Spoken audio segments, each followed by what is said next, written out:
Welcome to the Wildlife Wire. I'm Mark Searles, And I'm Samantha Miller. and this is your source for wildlife news and the people that make it. In today's episode, we talk about tides turning against otters, bird flu, the smelly and sad Colorado fur auction, and right turning right whales. To start every episode off with you, mean. Well, how are we going to start this episode? We're going to start this episode like this, like, welcome to the Wildlife Hey! Wire. Your source for the top four wildlife news stories each week, accompanied by an interview with the folks that make the news. How are you doing today, Mark? I am recovering. We'll get into that in a minute. Mm-hmm. You're recovering? Okay. Yes. Is there anything else you want to talk about other than your recovery? No, no, Oh. no. We're gonna Well, just wait. wrap it up We there. can wait. Yes, but I I assume that you are doing well today. Oh, the sun is shining, and the birds are chirping. We can talk more about birds in a bit too. But my first news story today, I did want to talk about otters. If you're ready for me to dive into otter information and what's going on with some river otters. Yeah, if there's not a otter thing to talk Nah, about, let's go for it. that I otter pun botched it. failed. I botched it, but I'll work on it. That failed. I hope you'll be able to try your pun again later when it makes sense. But today, my first news story is actually about Wyoming, one of our least favorite places to manage wildlife. And they are doing another silly thing in the legislature where they're talking about removing river otter protections. So otters that are involved in conflict can be trapped. And what they say is that they would like them to go to an unregulated species status, so that Wyoming Game and Fish could issue a case by case permit based on any conflicts folks have with river otters. So my So first question, go ahead. what kind of conflicts do river otters get into? Well, they've been known to have real raging house parties, that you've Yeah. just got to shut them down. But no, river otters, I've heard about otters going in and eating koi fish. I don't know about a lot of koi fish ponds. They could possibly maybe eat poultry or other backyard animals, or maybe cause problems with folks that are moving water around. I would think those would be your typical otter conflicts, but I am no otter conflict specialist, but that is my best guess right now. Okay. Okay. So Wyoming is deciding otters need to be managed killed. Yes, and Wyoming makes a lot of poor choices, and this source is from Meat Eater. So again, another group that I'm not a big fan of, but it is Wyoming House Bill 45. And it would allow, again, citizens with the permission of Wyoming Game and Fish the ability to use live traps in hopes of relocating problem otters, or in some circumstances, when relocation is not possible, the ability to use lethal traps. Hmm. Meat Eater does specify that this is not for recreation, though. So if you want Of to get course your not. otter pelt, you've got to go to Alaska. So things to keep in mind, but I always feel like whenever animals are downlisted or lose any specific protections, we tend to see them go on to some sort of management, which is a killing or hunting, trapping list. And so I think that by removing this and then allowing for specific animals to be killed, the next step always becomes more killing. So just flagging it for folks. The bill has not gone through yet, but it's something to watch happening in the Wyoming state legislature. And Did you have? I imagine, oh, go ahead. Yes, do it. I had an otter pun, but I'll wait. I'll wait. So I imagine that the meat eater folks were pro this bill. Yes, they are pro this bill. They say the Wyoming Wildlife Federation supports the bill and hopes to reduce conflict. Again, it doesn't say what conflict these otters are involved in. I guess electric fence seems to be effective. Oh, keeping them away from ponds. I guess they can go into pond areas. I think otters are adorable. I don't know how they'd be a nuisance, but I know I I struggle I with this digress. one. I with most animals that are in conflict with people in some way, you can see at least where like why the need to do something, hopefully non-lethal, would be necessary. But I just never otters have never been on my radar as an animal with people conflict. So that's really fascinating to me that it's even gotten to the point of it having a bill introduced. Yeah, let me ask our friends at ChatGPT what kind of trouble otters can get into, and Don't I'll do it. let you Chat know. GPT. I found one thing that Chat GPT has a huge grudge on otters. I don't know what it is. Ah, I knew they were otter biased. Yeah. I knew it. Yeah, I don't know what conflict these guys get into, but I will circle back to that at some point if I figure it out while we're talking about your horrific story and I need to tune it out for a little bit. But I'm going to use my pun now, and I hope you're ready for it. Yes. What otter information do you have for us today? Hey, Ha! At the right time, the right that was place. that was better. So, I promise I won't do another pun. sure, you just did one. Nice try. So so my news story is a personal news story that actually has the potential to be a real news story from a news agency here in Denver. So yesterday I had a awful morning.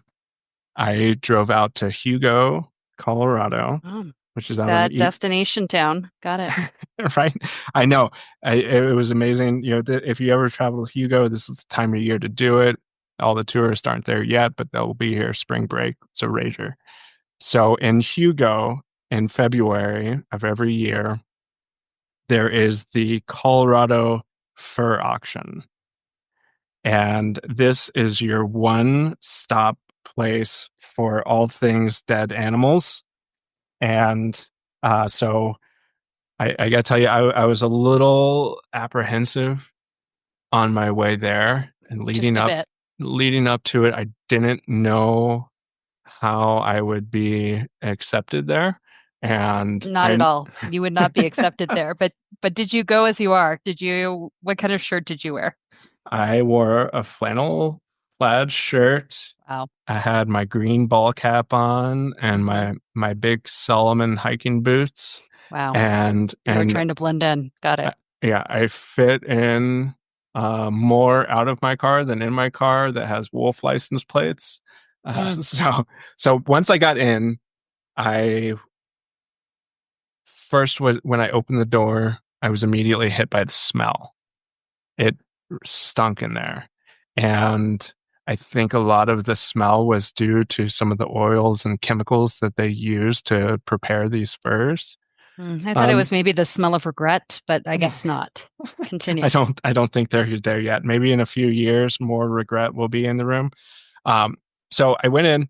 I met a couple of people that were working there. They were nice enough folks. I got my book so that I could bid on certain furs and the amount of fur that you can get and the amount of wildlife that is available for sale is vast. There were thousands of pelts in there, ranging from coyotes to bobcats to beavers to raccoons and foxes, everything in between, skunks, like you name it, they were there. These furs come from Colorado. They also come from surrounding states, and they have buyers of all types. So they have folks that may be wanting what they called a wall hanger, Mhm. and then there are the other larger buyers that are middlemen who buy fur in large quantities, and then those are the folks that sell it to China and Russia to make fur coats. So I was able to walk around blending in and taking photos. They gave me permission to take photos. I was kind of shocked by that, but I was able to take photos, ask questions, and one thing I learned is that, and I guess this isn't really something new, but they don't really view the animals as having any kind of worth other than the quality of their fur. There was Mhm. one rack that the guy referred to as a whole rack of turds. Oh, And so those would be good ones. If you're just looking to put something on your wall, you can get it real cheap. You can get coyote fur for as low as $3. wow. And everything in that room was going to be sold. And so that was the auction for the fur was happening today, and that happened in a different room. And I think that's why I got to fly a little under the radar, because any of the folks that might recognize me were in that other room. Okay. And so who does this auction benefit? Is it a fundraiser for any one group, or does it benefit the individuals with a portion going to a specific group? Colorado Predator Hunters and Trappers Association is the title sponsor on there. So I'm sure there's some benefit to them, but it appears that the main benefactors are those middlemen that buy large quantities of fur. It's one of those things that I felt dirty. I felt sad after experiencing it, but I'm so glad that I did, because we've been talking about it for a long time, saying, we got to get out there and see what this place is. And so I am, in the long run, I'm thankful that I did do that. But it's a place that I hope I never visit again in my life, and I hope that it gets more coverage, and the ethical hunting community shouldn't support this. It's just a dirty side of hunting that needs to go away. Right, because I always hear hunters say, well, the North American model is what saved wildlife. And one of the tenets of the North American model was to remove commercial markets for wildlife. And that's often promoted by hunting advocates. So it seems to me like ethical hunters would say, hey, this is a loophole, and you're having a commercial market for wildlife parts right here in Colorado. It's really shocking. I don't think a lot of people know that it's happening. Yeah, How it is can shocking. And there are loopholes that have been built into the model that say, oh, well, you can sell fur, which then is so strange to me. So it's like, so the only, when you're talking about commercial sell of animal products, you're just referring to meat. Now, is like that what you're going for? Because that doesn't make any sense either. Right, and that doesn't eliminate wildlife markets. And we know that commercial markets for wildlife are a big contributor to some of the extinctions we've had in this country. I mean, we've brought this up. Everyone should read Wild New World, Dan Flores' new book, but how the sale of bird feathers really decimated bird populations across North America. And when you look at those mass killings in our past, it wasn't for food. It was beavers because their fur was valuable. It was birds because their feathers were valuable. It was always animal parts were being sold, and it wasn't about meat consumption. So if they were to put any kind of exception in there, I would think go the other side. Say, hey, if you shoot an elk and you can't eat all that elk meat, you can sell some of that meat, to your neighbors or in a farmer's market or something. Yeah, I feel very cautious about any sort of wildlife trade, regardless of what it is. I don't think we should have it. No. I think it's a slippery slope. I think it's pretty dangerous. And one of my questions, you mentioned beavers, and beavers are such excellent ecosystem engineers. They're our allies in the battle against climate change. They store cooler pockets of water. They keep streams really healthy for fish habitat. So they're definitely helping with that point of things. And they create these wonderful ecosystems that all animals rely upon. Are we still trapping beavers in Colorado? And did you see any beaver fur at that auction? There were beaver furs there. There weren't a lot of them, which I was thankful for. And that it also, when you talk about commercial sell of fur, beavers often come up because some high-end cowboy hats are still made from beaver fur, and cowboy hats are not being made with Colorado beavers. There, or if they are, there ain't a lot of them. Yeah. And so if that kind of if the commercial sale of beavers being trapped in Colorado were to stop, Stetson's not going out of business. Yeah. And I know that we'd called Stetson, you had called Stetson before to try to see how they source their beaver pelts. And we don't know that It answer was a yet, do we? trade. It was a trade secret. Right. Okay. I Uh, understand trade secret in uh a secret sauce at a restaurant, but where you get your beavers from shouldn't be a trade secret. yeah, that's really interesting. And I think that beyond Colorado, because we always talk about Colorado because we live here, beavers can be trapped across the country in different states. In most states, they have an unlimited bag limit. So that means there's no limit to how many specific animals you can kill for their fur. In Colorado, I believe we also have unlimited trapping of beavers permissible, correct? Yes, there's a trapping season, but within that season, it's unlimited. And then the way that they're trapped, oftentimes these traps are placed in beaver ponds, and the beavers drowned. Yes. So pretty hard to justify the ethical side of trapping beavers like that.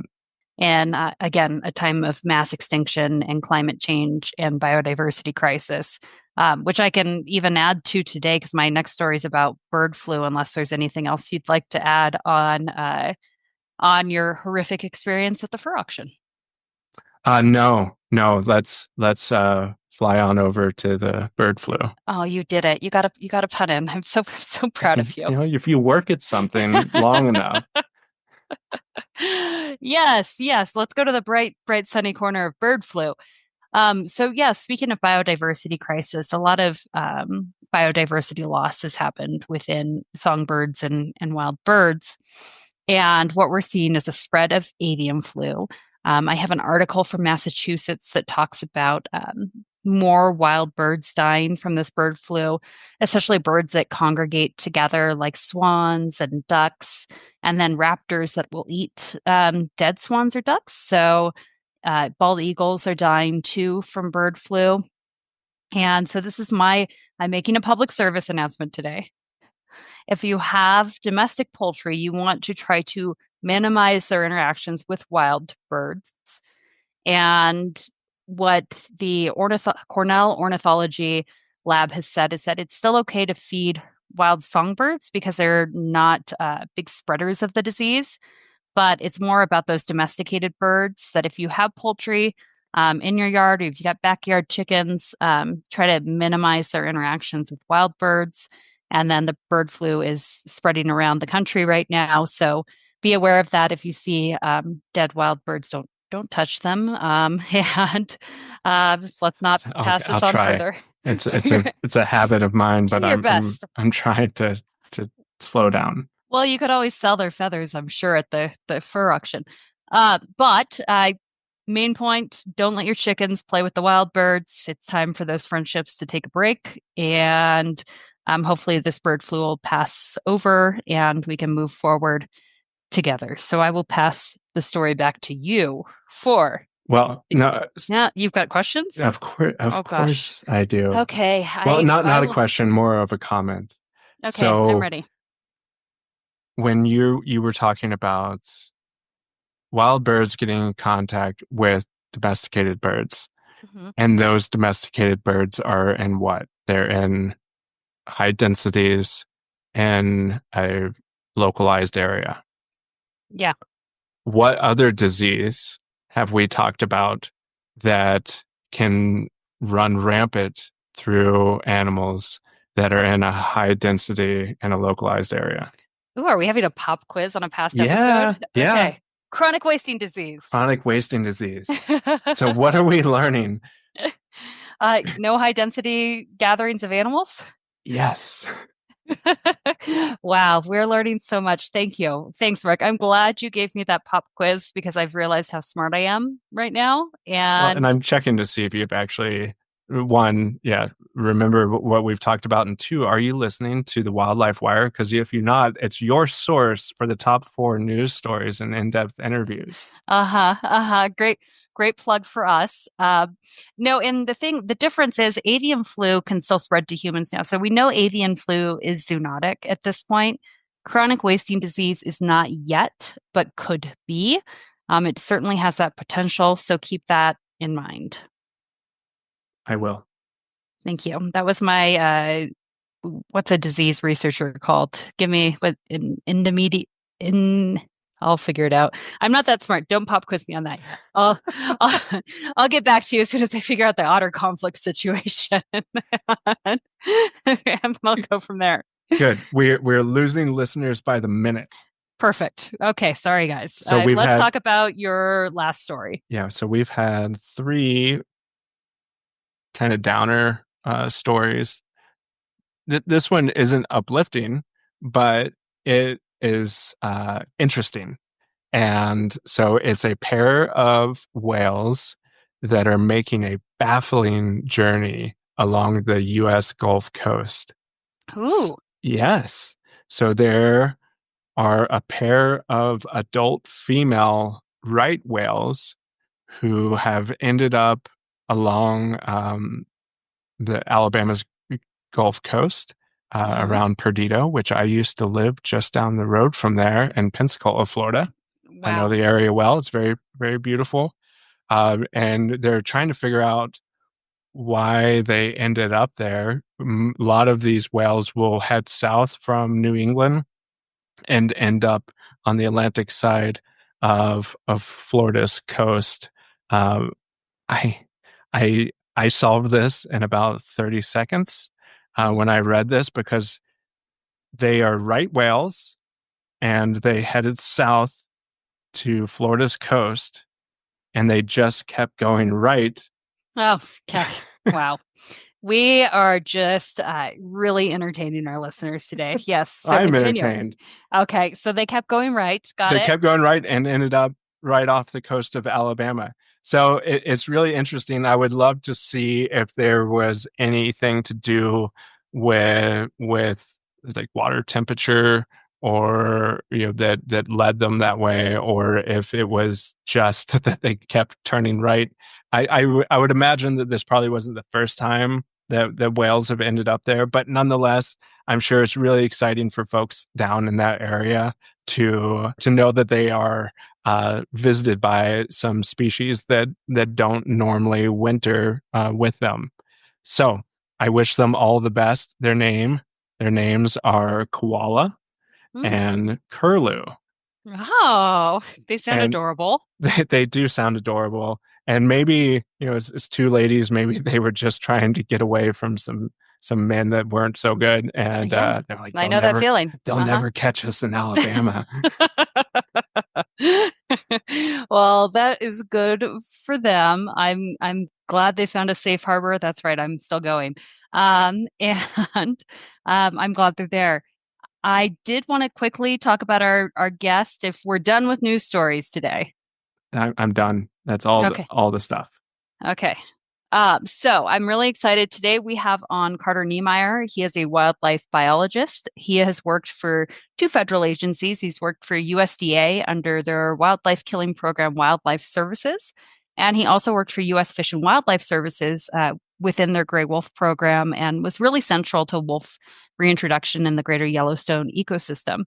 And Carter is also coming out with a new book, and it's called The Other 10 Wolves, a Yellowstone Backstory. And it's about there are 10 more wolves that most people don't know about or talk about. And that book will be coming out in March and will be available on all major retailer sites. So I look forward to that conversation with Carter. And again, thanks for sticking with us through all our puns and, and You detours made we it. took. You made it. Yay, you get Carter now. Hello and welcome to the Wildlife Wire. Today we are interviewing Carter Niemeyer. Carter is a fantastic wealth of knowledge on wildlife. He's worked for U.S. Fish and Wildlife Services. He's also worked for the United States Department of Agriculture. You have just a wonderful, storied history interacting with wolves and other animals, and you've been able to take away a lot of wisdom from those experiences. And we're so excited to talk to you today. So, welcome to the show, Carter. How are you doing today? We're doing well. I'm over here in Boise, Idaho. It's been raining here, which we really need the water, and it's staying dry here in the valley and snowing in the foothills. Oh gosh. Yeah, we've had a little bit of snow. We're both in Colorado. We've had a little snow here, but I think that it feels like spring weather. And as soon as I say that, I know a blizzard is going to come in and the snow will dump again. But it's good to be here with you. And I'm wondering for folks that don't know you as well as we do, kind of what your path to wildlife conservation has been just in well, it's hard to do in 5 minutes, but a short story of where you are today and how you got there. Well, I'm a retired wildlife biologist these days. I tell people I used to be a biologist, now I'm more of a historian, I guess, talking about the way it used to be and the way it was. Yeah, I grew up in Iowa and hunted and trapped as a kid, and through my adult years, that training came in handy. I went to Iowa State University, got bachelor's and master's degrees in wildlife biology. And the way I got into graduate school was they were looking for someone with a trapping background. And they asked me to go to grad school, which I don't know if it works that way as much anymore. So got out of graduate school and kind of took a spur of the moment job offer in Montana, hopped a train in Minneapolis, ended up in a place called Wolf Point, Montana, got off the train and went to work in Montana for the next 26 years and never looked back to the Midwest. Yeah, I feel like once you see the Northern Rockies, it's hard to look back to wherever you came from. So you seem to have landed in a nice place. I did, and worked in Plentywood in northeast Montana and moved to Miles City, worked in southeast Montana, then moved over to Dillon and worked in southwest Montana, and eventually ended up in Helena, where I spent most of my time up there. And then after my career with Wildlife Services in Montana, working with various predators and predator control, spending 10 years as a wolf management specialist in that area, covering Idaho, Montana, Wyoming. Fish and Wildlife Service asked me to come to Idaho and run the wolf recovery program for the state of Idaho. So I moved here in 2000 and retired in 2006. Yeah, and Carter, when you say, I think I want to go back a bit too, with your master's degree, they were looking for a trapper. What for? Why were they looking for a trapper? Well, we needed a large sample size, and of course, to calm people's nerves, this was live trapping. This was not foothold trapping. So, used cage traps and caught several hundred raccoons, hundred skunks, feral cats, possums, and looked at a serological study of rabies in North Iowa mammals and how it related. So they needed somebody that could go out and get this sample size fairly quickly because a master's program, about 2.5 years, you provide a product and move on. Yeah, and so from there you went to Wildlife Services, and for our listeners that don't know, Wildlife Services is housed within the United States Department of Agriculture. They really work for the agriculture community, and they work on animal damage control, which is what it used to be called before it changed its name to Wildlife Services. And they will come out and kill problem animals within the agricultural business industry.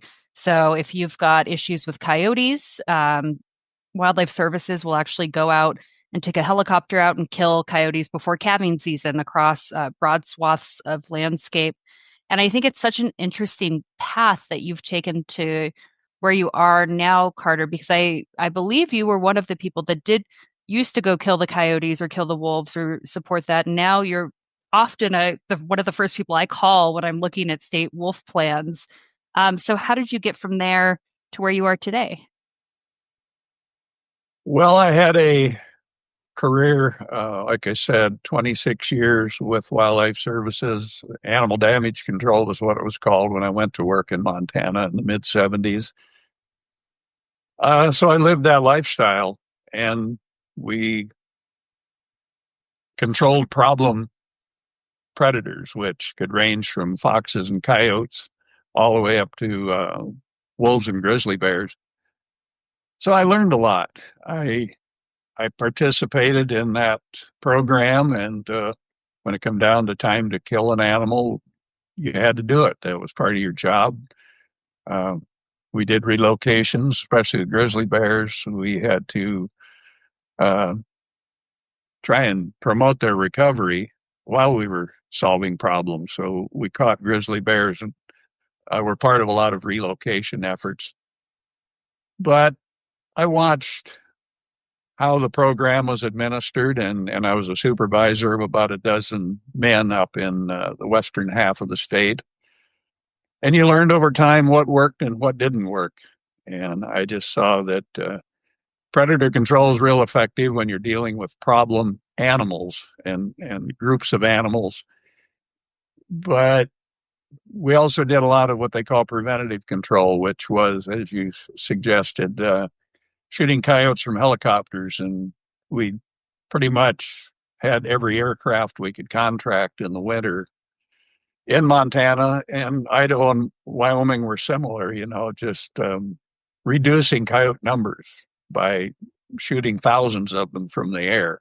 I came away from that career and I guess moved on, and looking back, I could just see there was a lot of extra expense and a lot of unnecessary killing that went on to, quote, resolve problems.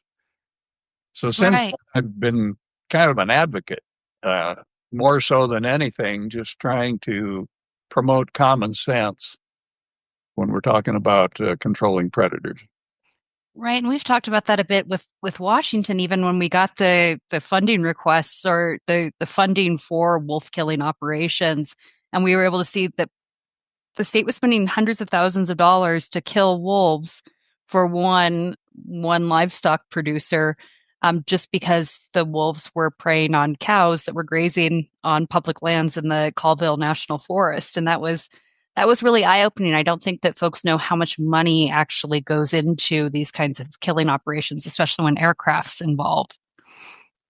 Well, and you hit on the sensitive topic is public lands. If you're just talking about individuals asking to have predators removed from their private lands, I guess, that's kind of a property rights issue. But so many of the big ranches, the viable ranches, sustainable ranches depend on public land grazing to put their sheep and cattle out at least, in the spring and bring them back in the fall. So when you're doing predator control on public lands, I think that opens up a whole new can of worms that you can talk about. Yeah, because you can't, as a rancher who uses public lands, you wouldn't be able to say, I need you to put a stream here, or I need you to plant this type of grass for my cows. Like, there's no other things that a rancher could request or to help their production, but you can kill native carnivores because they are home to that land. And I think that happens a lot when we talk about ranching and wildlife, and you know, you can't kill the weather. You can't do anything about a mother cow who has offspring that die, during birthing and all of that. But we can kill carnivores, and so that's kind of the thing that we seem to target as a society to help our ranching community. But in the larger scope of things, the rate of loss from carnivores compared to those other things like birthing complications, disease, and weather, carnivore related deaths are very minuscule. Yeah, livestock loss, when you talking with most species, the biggest problem with predators in the United States are, coyote problems, and followed by domestic dogs, actually. And other species, that's way down the list. But yeah, when you look proportionally at how many wolves or grizzly bears, mountain lions, black bears that live on the land, and how few of them actually ever get involved in livestock loss, it's minuscule. And you're talking down in figures as low as 0.2%, which is rare, actually. Yeah, which then leads me back to the preemptive measures. And when you were going through that, the first thought that I had in my head was, I'm so happy we don't do that with humans that may get into conflict. Like, oh, we'll just kill 1,000 humans because one of them might be a murderer. Like that would never fly in society. But with wild carnivores, we can do that with justifications, no matter how unwarranted they are. Yeah, I had a question, Mark, for Carter, and that's so does Wildlife Services do that preventative killing on public lands too, or is it just on private operations? Well, throughout my career, it was permitted on public lands too. We did a lot of preventative operations when I was up in Montana. I mean, we go so far as putting out bait stations on national forest where livestock, especially domestic sheep, were going to graze the following spring, in what we called historic loss areas, where we had problems every year. So yeah, we were putting out horse meat and then flying it every week with a helicopter and catching these groups of coyotes that would come in and be feeding. And the baits were put out in a position where the coyotes had no chance of escaping the helicopter. And those were all the things that bothered me when we were doing them. And I still speak out about it today. And I hope that they've refined their methodologies, but I don't know if they're doing things like that yet or not. I'm assuming less so today than back then. Right, right. I think that what has been so helpful for me whenever I talk to you is that this agency is so secretive that most folks don't know that they do the things they do or when they do them or how they do them. And it's almost impossible to get information from them about what they're doing. So I really appreciate that. And there's another thing that Wildlife Services does that's unique to them. And then I'd love to talk more about Fish and Wildlife Services and wolf reintroduction and wolves in the Northern Rockies. They use M44 cyanide bombs. And what M44s are is they look like a little sprinkler head and they're laced with poison. And they kill indiscriminately animals in a really terrible way. And right in your backyard in Idaho, a child was actually poisoned and had his dog die from a poisoning from that kind of device. I believe Wildlife Services is still permitted to continue using those devices today, right? Yeah, it's getting to be kind of a foggy story about M44s. Some of the states I'm reading trying to assimilate the information that M44 use is gone down a lot, especially from that incident near Pocatello, Idaho, which I got involved in that too and met the family and commented on the situation. But that did wake up a lot of people, and wildlife services were totally wrong in where that M44 was set. I mean, it was almost in the city limits. So Yeah. I know several states have cut way back, and it's difficult to even use them around public lands, especially in ranges where the gray wolf and grizzly bear are, because these M44s are a small unit, and the toxic amount in each of the capsules when they go off, is enough to kill a coyote. But that same dosage will kill, I know for a fact, working in Montana, it kills grizzly bears. It'll kill a sheep or a cow. And of course, it will kill a human if you got the full dose in your face. Right, right. And I think that, again, it's all of these different elements that the public, I wish they knew more about. It feels like you and I have been talking about wildlife services for a decade now, and you longer than that. Decade for me, maybe 2 decades, 3 decades for you. Where are we at with that? 50 years. 50 years. I started working on predator control in Montana. Yeah. And it still surprises me. The public does not know that this happens. And I have been so grateful to you for your willingness to talk about what happens within that agency.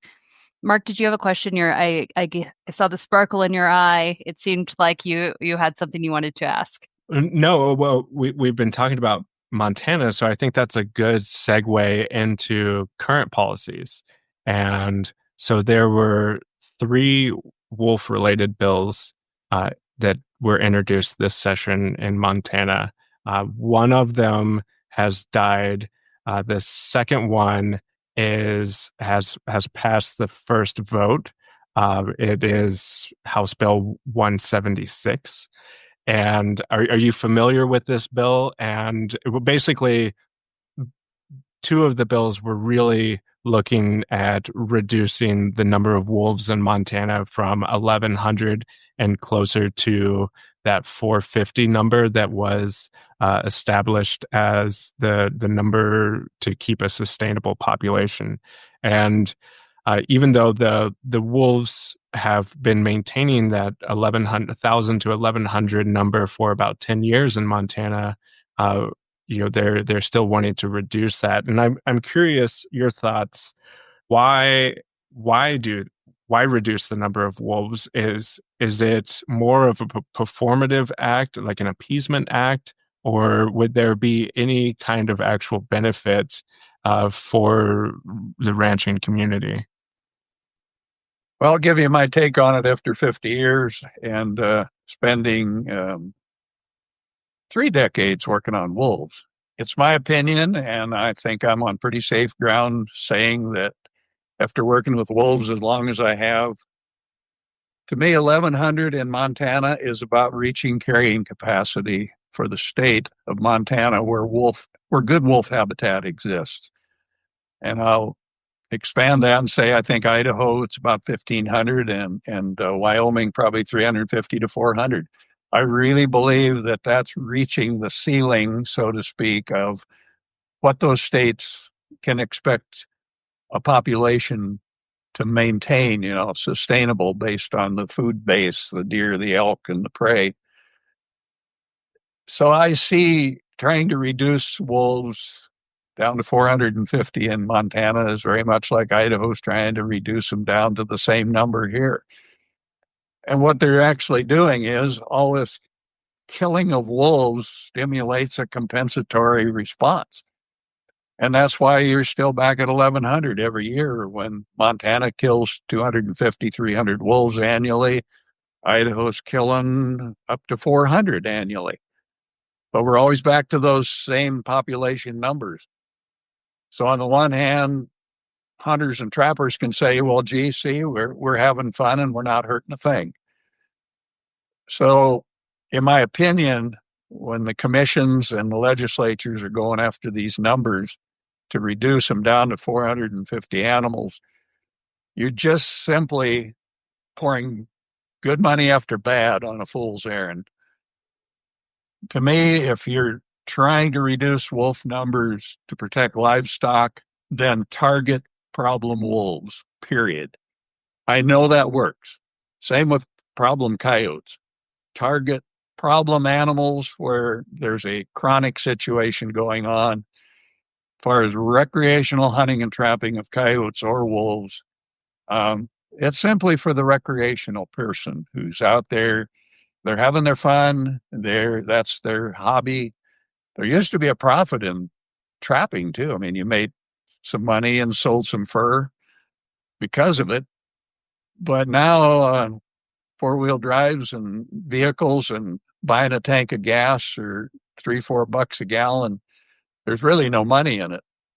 So then we've gone to the next foolish step, I believe, is the states are starting to implement bounties again.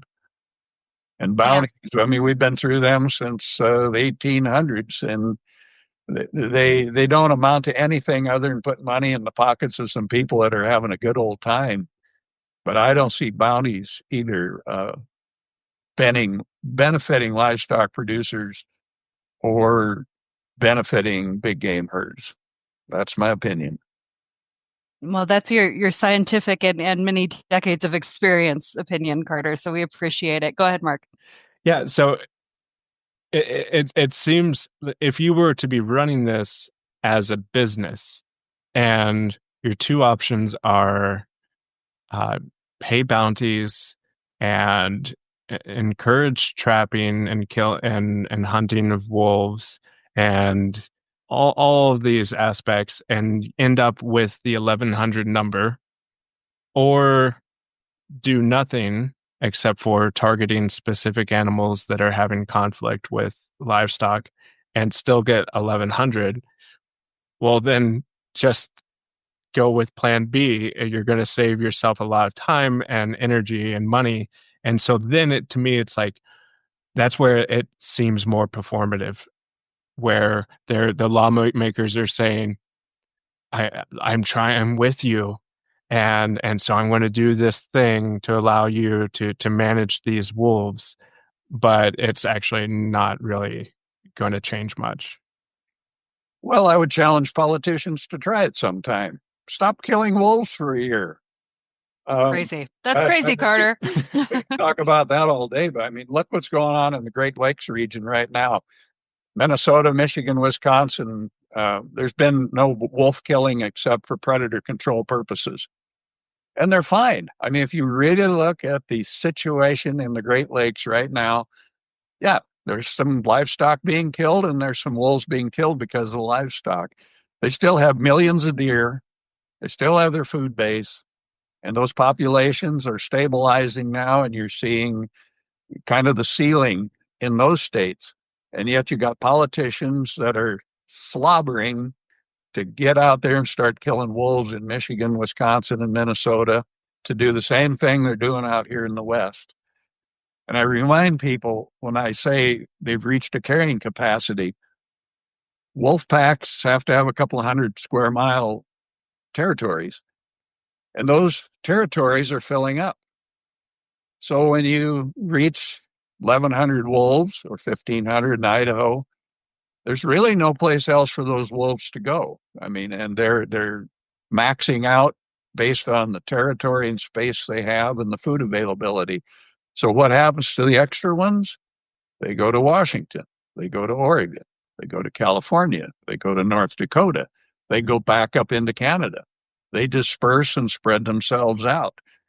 But it's, to me, again, utter foolishness and nonsense to talk about, well, if we didn't kill them, if we didn't kill down these 1,500 wolves in Idaho or these 1,100 wolves in Montana, well, there's going to be 3,000 next year. And then there's going to be 5,000 the next year. It doesn't work that way. There's not going to be these big numbers that,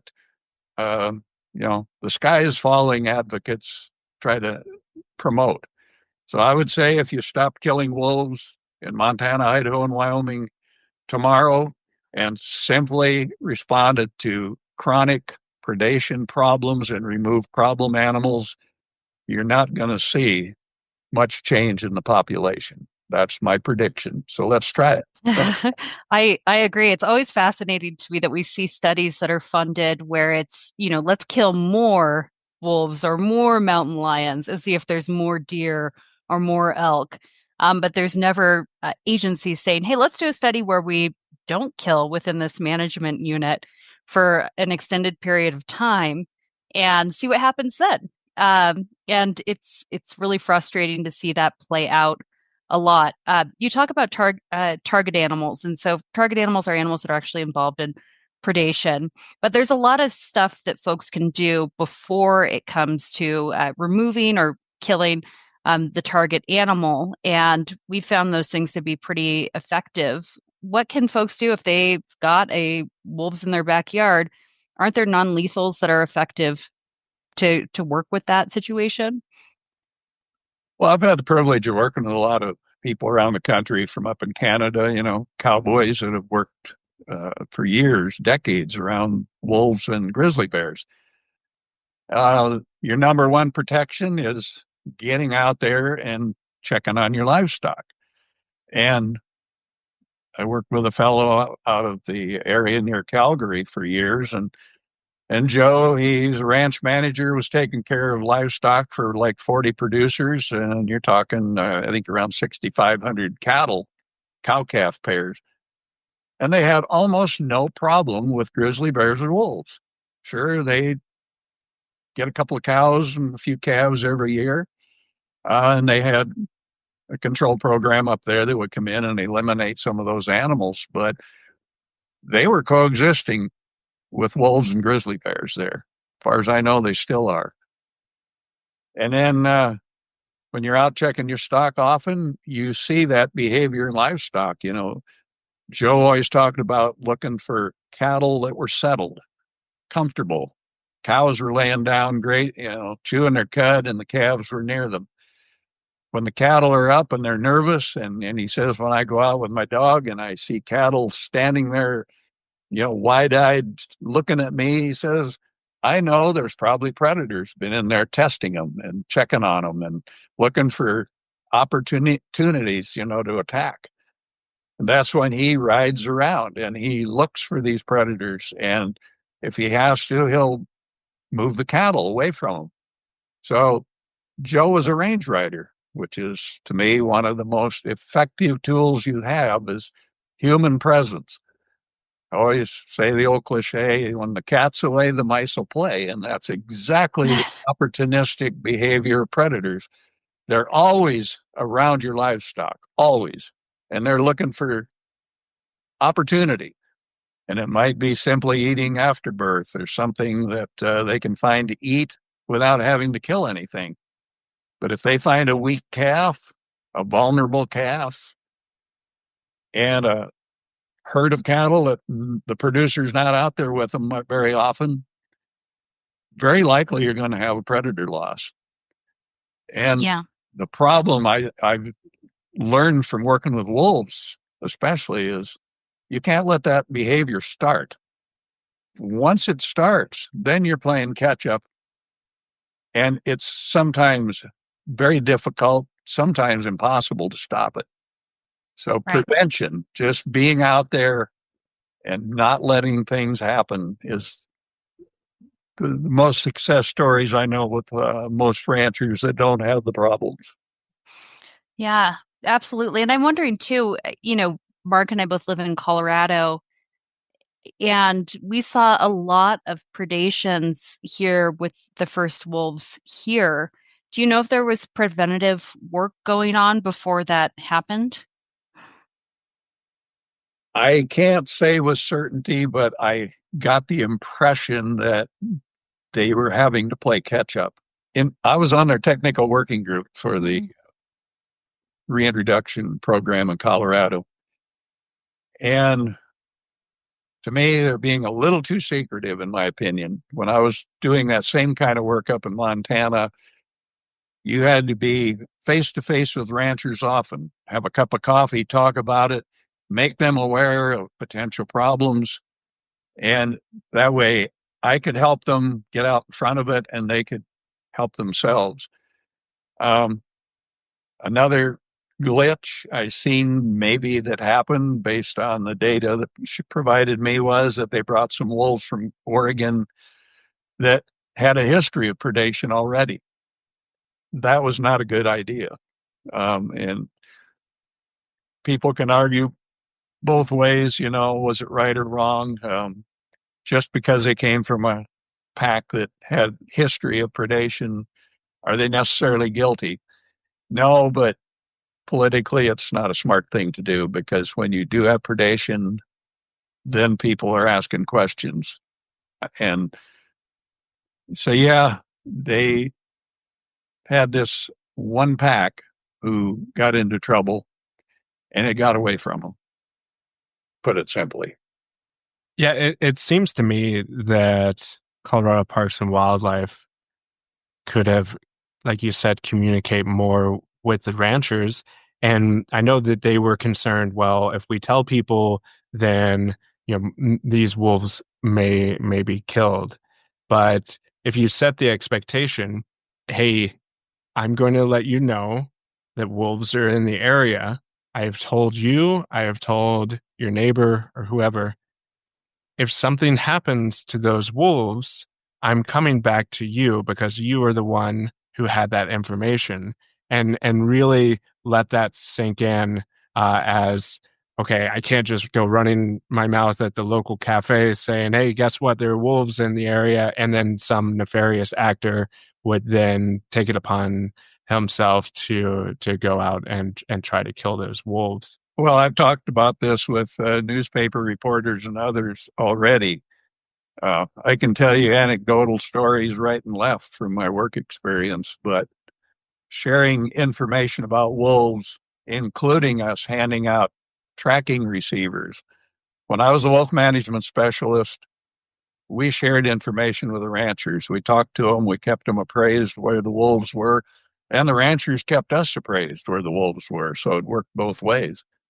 But many times we've shared the radio receiver with a livestock producer so that they could just turn it on, and we pre-programmed the radio collars of the wolves in their area.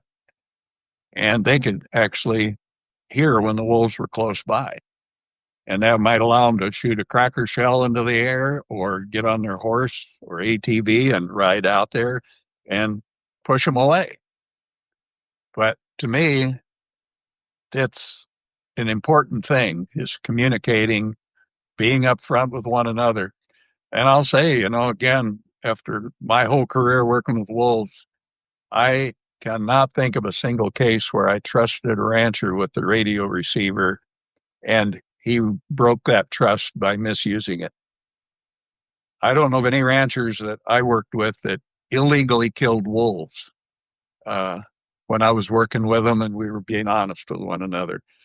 The jokers, and I call them jokers and clowns, the people who poach wolves, is the guy riding around in his pickup truck with a rifle laying on the seat. And he would shoot a wolf just as soon as he'd shoot a coyote, just as soon as he'd shoot a road sign. That's the people. And if you go back and look at the few cases that were ever solved by federal agents on these illegal killings, it's jokers and clowns opportunistically seeing a wolf out in somebody's field and shooting it. But the ranching industry, in my experience, were not the people that were doing this illegal killing. Yeah, and I think that transparency is so important. I mean, on a lot of levels to build trust, both with the agency, with the producers, and with the public.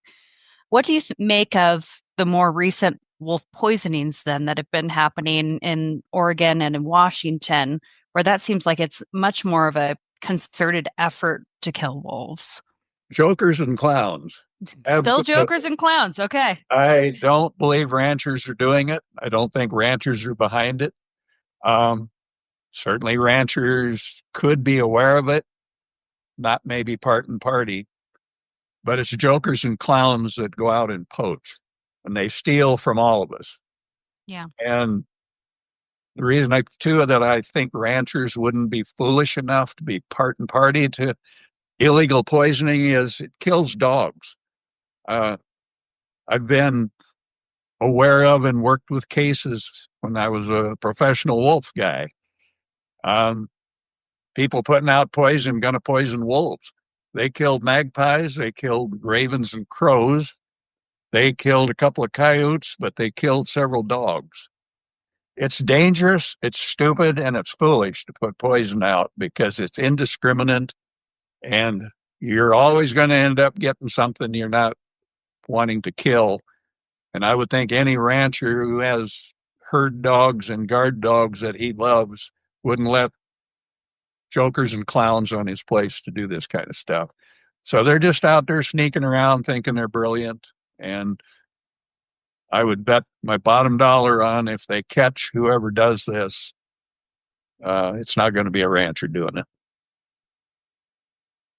And Carter, after, just again to rewind, after working for Wildlife Services, you went to work for U.S. Fish and Wildlife Services, and you were a central part of the initial gray wolf reintroductions into the greater Yellowstone ecosystem.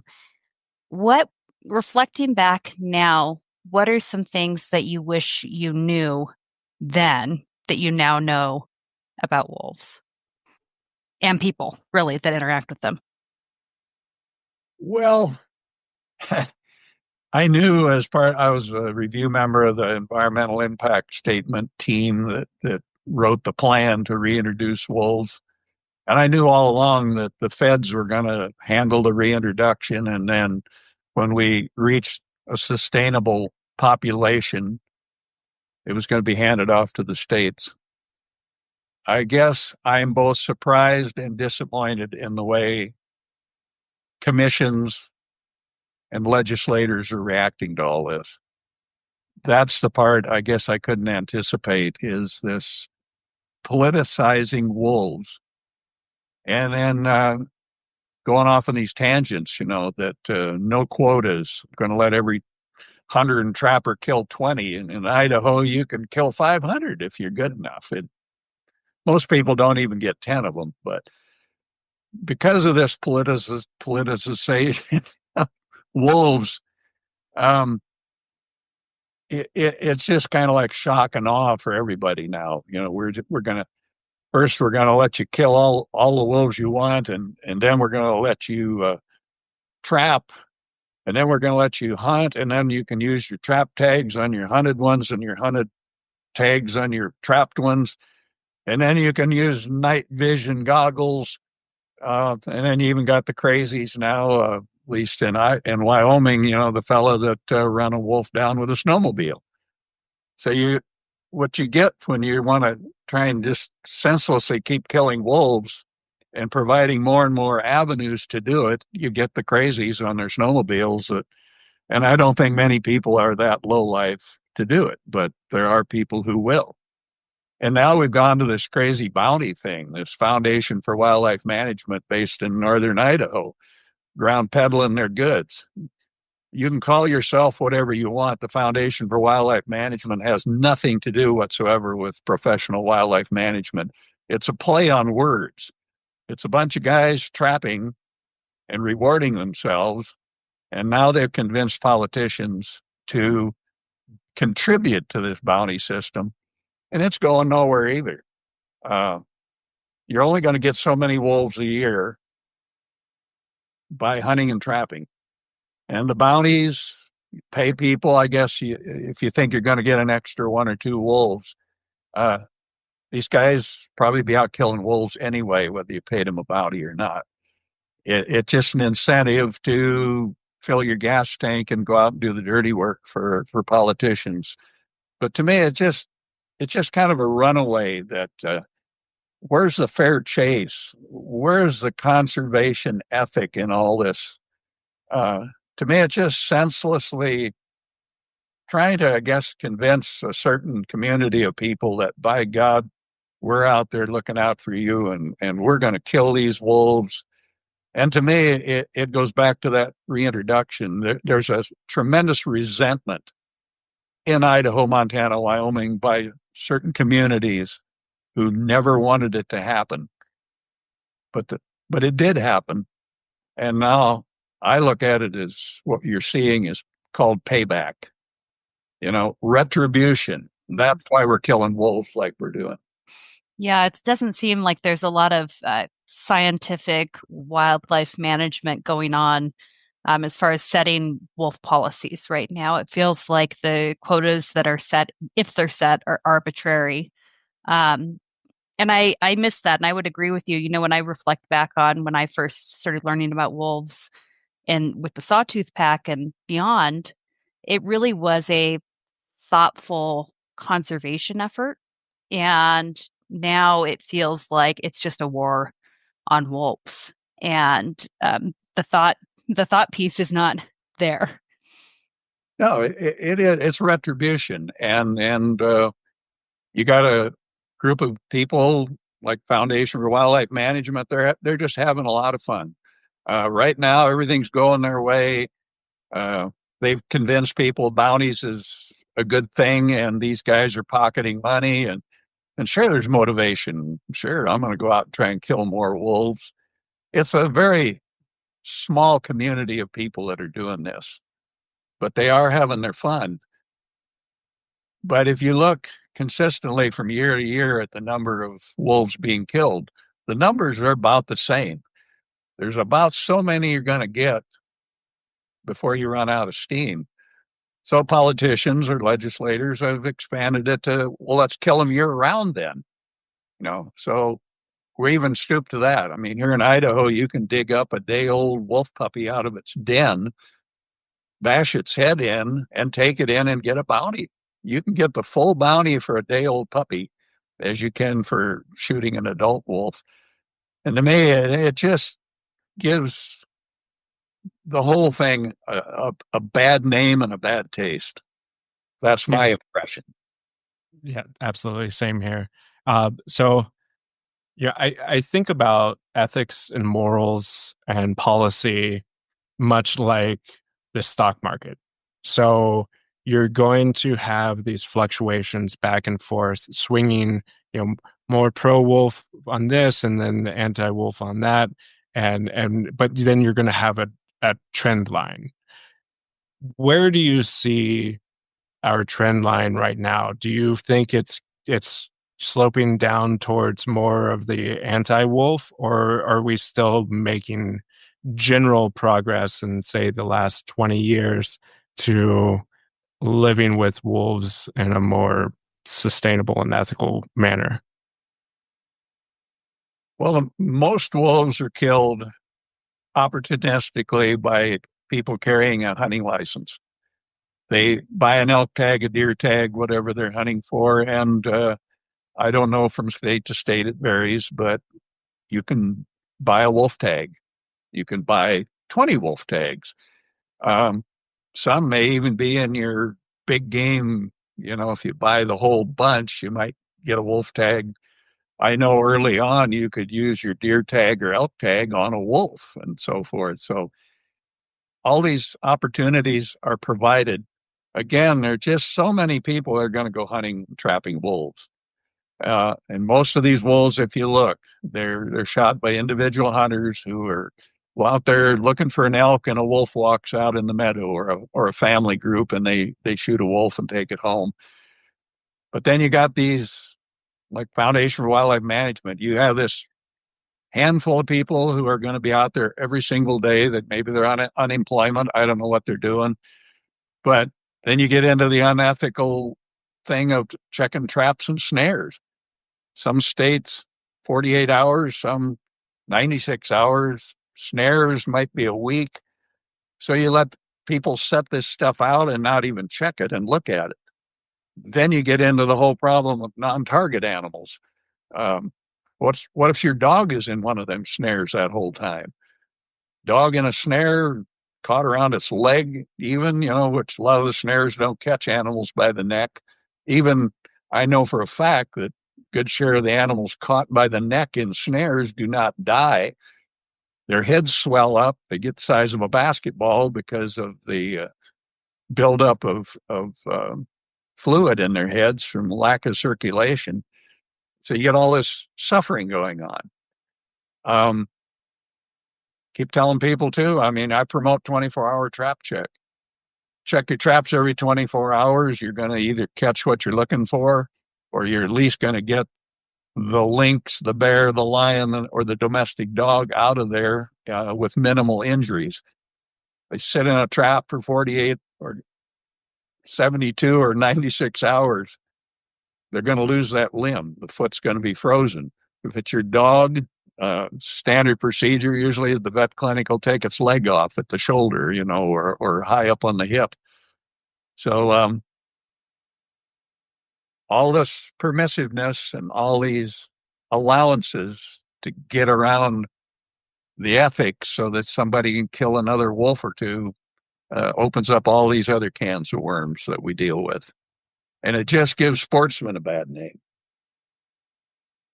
Yeah, we've talked about that too before, Carter, where it's, the sportsmen and sportswomen of the country that really value wildlife. I think that this kind of killing diminishes how they engage with the land and how they engage with animals and how they get their own food from wild animals.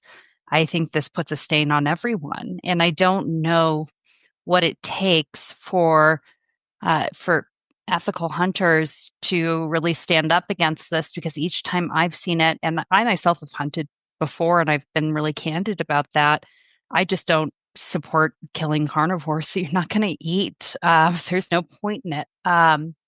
But I think that anytime someone who's hunted before or hunts stands up for stronger policies for carnivores, they're immediately labeled within their communities as anti-hunters or anti-hunting. How do we address that and empower more sports people to come forward?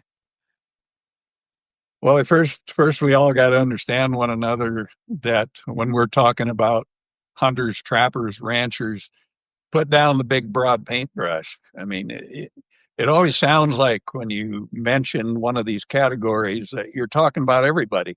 We're talking about a very small group of people that are unethical. So if we ever could once understand that most ranchers haven't got the time to waste to go out and kill predators. No, and I agree. They're to raise livestock. So trying to paint a bad image of them, I mean, it's not good. And most hunters I know, including I know a bunch of several government trappers who are retired, like myself. I've asked them when we've had phone conversations in the last couple of years, hey, since you're retired, are you out killing wolves? Hell no. Have you ever killed a wolf? Hell no. I had to do enough killing on my job. I don't need to go kill a wolf. So even these government trappers who have the skill and the ability and the resources to do it, they're not interested in doing it. There's this group of people that want to go out and shock and awe everybody and get their pictures taken and put them on Facebook and, I guess impress some of us that here's what we're doing. And it's a black eye to sportsmen, because most hunters I know aren't interested in hunting a wolf. Would they shoot one? Yeah. One walked out, have my tag in my pocket. Oh, yeah, hell, I'll shoot a wolf.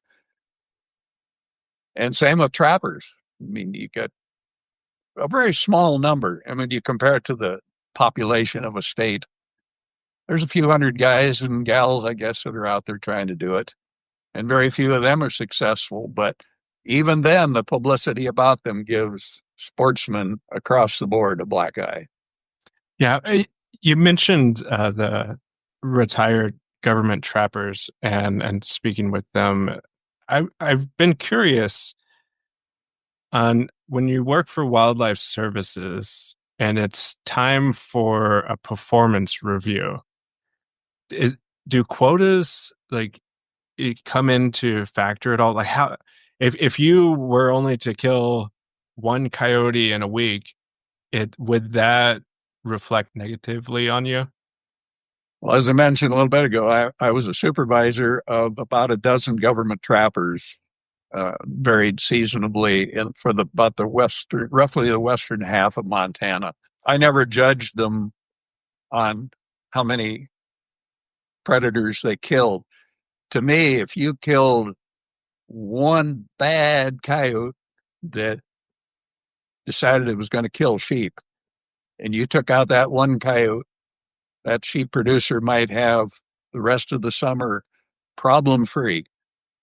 The guy that flew around, and there were some who were going for numbers. Well, I know some government trappers that tried to be the high point guy, kill several hundred in a year.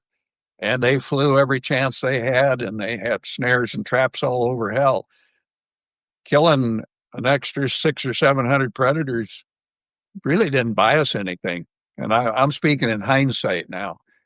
You killed a whole bunch of coyotes that lived on mice and rabbits. They weren't out there eating sheep. And another anecdotal story, I know for a fact, if you're a sheep producer, you're progressive and you have your eyes wide open and you have a flock of sheep and you got coyotes around and the coyotes are not killing your sheep, leave them coyotes alone. And I know sheep guys that have told me that family of coyotes defending that territory, which includes their sheep range, and they're not killing sheep, well, they're keeping coyotes that kill sheep out of there. So again, smart management used to your advantage. If wolves and coyotes aren't killing your livestock, leave them alone. Invite in recreational hunters and trappers, and they kill a bunch of those wolves or coyotes, you're inviting trouble. And it works that way. When you get rid of livestock-friendly predators, you're inviting that territory to be empty and bad players to move in.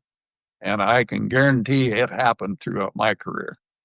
And the same thing can happen with mountain lions and bears, too. Yeah. You kill off these old, the trophy hunters go in and take out a big old tomcat. There might be 10 subadult tomcats that come back into that country. And with bears and lions, very often when in my predator control career, it's not old cats and old bears that are doing the killing. It's young animals dispersing. Why are they dispersing? Maybe because they got orphaned. Same can be said for coyotes and wolves. You go in and break up family units, the pups have to disperse sooner. The young animals have to go out on their own. They don't learn how to hunt from their parents. And what do? They go find something slow and easy to catch, which is often somebody's lamb or sheep or a calf. So we create our own problems. Absolutely, positively, I watched that in my career, all leading to why I'm kind of advocating now instead of promoting predator control. Yeah, and Carter, we've seen that too in Oregon and Washington, where they have lethal removal programs or programs where they'll kill wolves that have been involved in preying on cattle or sheep. That it doesn't seem to stop the predations, right? We'll kill one wolf if you've had 3 predations and tried 2 non-lethal tactics, then we'll kill one wolf for you. And it's almost like the incentive is you try these things and the reward is you'll get a wolf killed. But all we see then is now the packs and chaos, and there's less members to help that wolf family get food. And then the predation is more likely to happen again. Then we kill another wolf. Then we kill a whole pack. And I wish that state agencies, who are generally the folks that are engaging with ranchers and livestock producers, I wish they would be more transparent about that killing a wolf isn't going to solve your problems, that's not a reward for you, that the problems are much better if they're prevented in the first place, but that this kind of retaliatory killing, it's not effective. Well, another myth to dispel, I'll bring it up and we say it too, is I always hear politicians and others talking about, well, we're going to teach them a lesson. If we kill a wolf, we're going to teach the others not to do it. That's a total fallacy, because when a wolf kills a rabbit or it kills a calf. It's killing to eat it. And when a helicopter shows up a day later, 2 weeks later, a month later, and they fly into a pack of wolves and they shoot one or two or three of them, there, we taught them a lesson. These wolves don't connect any dots with learning from a helicopter that flies around and indiscriminately shoots a couple that had anything to do with the meal they had a day or a week ago. You could do the same comparison with leave two dogs in the house with the ham on the table while you go shopping and the dogs ate the ham. You come home and beat the crap out of them. What, you think the dog understands that I'm beating you because you ate a ham? So I'm just saying that this myth just goes on where we think we're doing something reasonable and sensible, and it's just utter foolishness thinking that way. But on the other hand, if you do get a pack of wolves and they get to be a chronic problem and it's incurable, sometimes you have to make that tough decision and take them out and just start over fresh. So, I mean, it can go both ways. But again, talking about prevention is the best. Don't let stuff get started if you can possibly do it. Yeah. And I think, as far as our value systems go, I obviously would say, no, do not kill that pack of wolves. But what the research says, too, is that killing one wolf isn't effective. If you have chronic predation, then you have to kill the whole pack. And that's for it to be effective as far as deterring predation. And I think I would take that personally off the table and say, okay, how do we figure out how to be better at preventative non-lethals? And how do we figure out how to communicate with our communities that this is really valuable? The preventative non-lethals are really valuable to our business operations, that in the long run, they pay in dividends as far as implementing that rather than having wolves killed. Yeah, it just being proactive is the most desirable thing to do. And, and then there's scales of when do you do preventative versus when do you get into start doing removal. It's like Colorado is entering that phase. People need to be patient and realize too that when you're trying to recover a new population of wolves, that it's the way we always operated when I was in Montana, Idaho, Wyoming, was you took it case by case. You looked at each situation uniquely. And sometimes we had to incrementally take out a wolf. Often we took out subadults, simply trying to rationalize if there's fewer mouths to feed, maybe they will quit. But there has to be a certain tolerance recognized when you're in the early stages of recovery.